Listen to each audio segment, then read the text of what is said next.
Now, the official Suncoast weather with ABC7 meteorologist John Scalzi.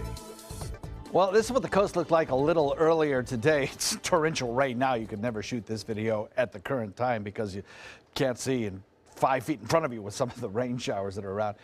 But of note is the fact that I checked some of the rain gauges, or some of the rather tide gauges, and we're already running about a foot to a foot and a half in some cases above astronomical predicted tides. So we're already seeing some of those waves propagate outward from the center of what is not even yet a tropical storm, and it's helping to increase some of the wave heights.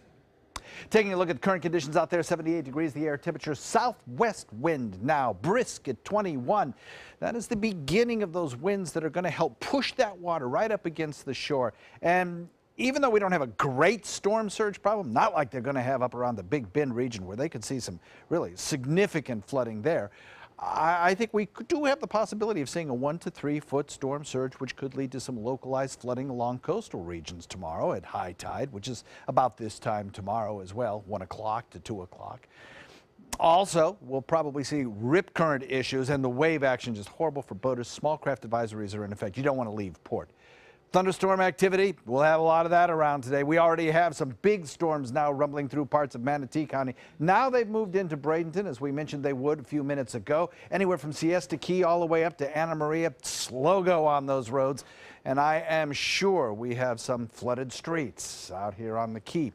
As we head into the afternoon, we'll see more and more of that kind of activity. We still have some big showers down to the south of us. Doesn't look like it on radar because the beam is just having to go too far out to capture this. But if you look at the satellite imagery, you can see the explosion of showers that we've had today.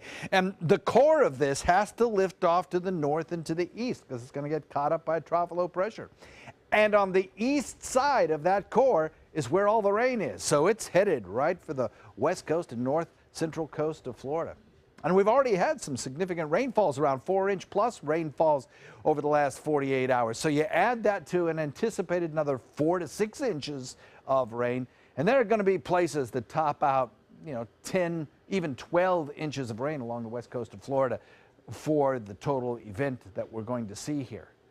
That system developing into a tropical storm, Hermine, lifting north, curves back toward the Florida coastline. That philosophy remains unchanged in response to this trough of low pressure. It produces very heavy rainfall as well as I said, the potential of some significant storm surge up around the Big Bend region, maybe 5-6 feet of storm surge moving inland. We're looking for periods of heavy rain, stronger storms overnight. One of the things that happens with these landfalling systems is they twist the atmospheric winds as the winds at the surface kind of slow down as they move over ground, and the ground kind of puts the brakes on the winds at the surface. That doesn't happen a lot often. Those winds scoot right along. So you get slow winds at the surface, fast winds aloft. You get a pinwheel action that creates the potential for some rotating storms, maybe even some isolated tornadoes. That could be the case tonight through tomorrow as well, so we'll be watching for that.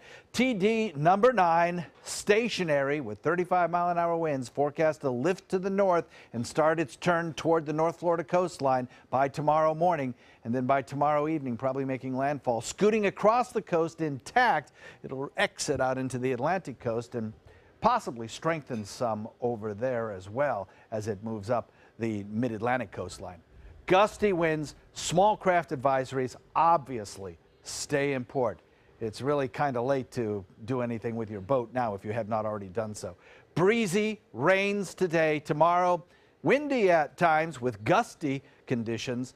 100% chance of rainfall tomorrow, some of it very heavy. Same thing Friday morning, we start to clear out by the weekend. Scott?